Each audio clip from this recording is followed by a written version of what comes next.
السلام علیکم۔ آج کے لیکچر میں ہم سائیکالوجی کا ایک اور میتھڈ ڈسکس کریں گے جس کو سروے میتھڈ کہا جاتا ہے۔ اس میتھڈ کے ذریعے بھی ایک ریسرچر اپنے ریسرچ کویسچن کا آنسر تلاش کر سکتا ہے۔ کبھی کبھار سائیکالوجسٹ کو اپنے ریسرچ کے لیے ایک انڈیویجول کی پرسنل، پرائیویٹ، ذاتی اور کورٹ بیہیویئر کے انفارمیشن چاہیے ہوتے ہیں، تو اس کے لیے وہ اس انڈیویجول سے کچھ کویسچنز پوچھتے ہیں۔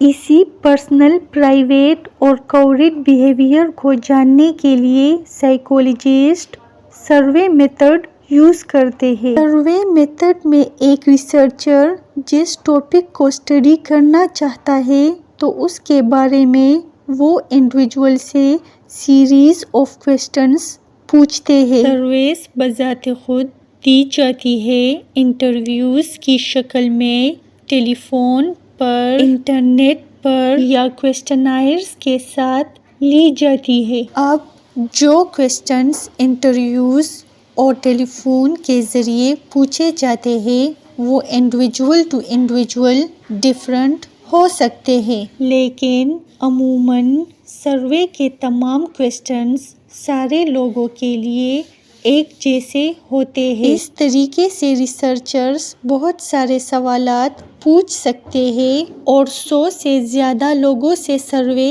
لے سکتے ہیں۔ Survey is the collection of information from large number of people or sample for a short period of time۔ تو اس میتھڈ کے ذریعے تھوڑے سے عرصے میں بہت سارے لوگوں سے انفارمیشن کلیکٹ ہو جاتی ہے۔ Advantages and disadvantages of survey method. سب سے پہلا ایڈوانٹیج سروے میتھڈ کا یہ ہے کہ ہمیں ایک انڈیویجول کی پرسنل، پرائیویٹ اور کورٹ بیہیویئر کی انفارمیشن مل جاتی ہے۔ اس کے علاوہ ہمیں ایکسٹرا آرڈینری لارج گروپ سے ڈیٹا مل جاتا ہے۔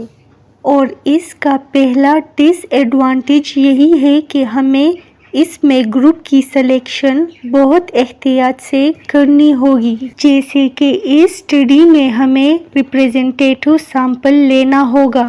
ریپرزینٹیٹیو سیمپل وہ سیمپل ہوتا ہے جب ہم لارجر پاپولیشن میں رینڈملی اپنے سبجیکٹس کی سلیکشن کرتے ہیں، اور یہ ریپرزینٹیٹیو سیمپل اس لارجر پاپولیشن کو ریپرزینٹ کر رہا ہوتا ہے۔ فار ایگزامپل، اگر ہم اسکول سے اپنا سیمپل رینڈملی سلیکٹ کریں گے تو ان کے اوپینینز ڈفرینٹ آئیں گے کالج اسٹوڈنٹس سے۔ تو ہم ایسا بالکل نہیں کریں گے کہ ہاف اسٹوڈنٹس اسکول سے لیں گے اور ہاف اسٹوڈنٹس کالجز سے لیں گے، کیونکہ ریسرچ میں ان کے اوپینینز ایک دوسرے سے ڈفرینٹ آئیں گے۔ تو اس سے بچنے کے لیے ہمیں سیمپل یا تو صرف اسکول سے لینا ہوگا یا صرف کالجز سے لینا ہوگا۔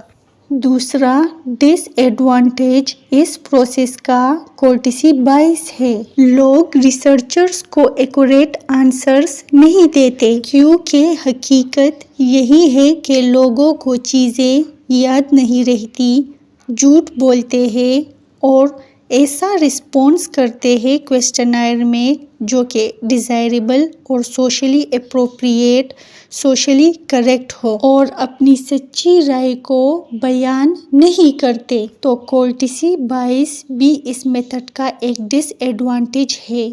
تھرڈ، سروے کویسچنز کی ورڈنگ اور جن آرڈر میں وہ ظاہر ہوتے ہیں ان کا گہرا اثر ہوتا ہے نتائج پر، کیونکہ ایسی ورڈنگ کو معلوم کرنا بہت زیادہ مشکل ہوتا ہے جس کو سب ریڈ کر سکتے ہو اور سمجھ بھی سکتے ہو۔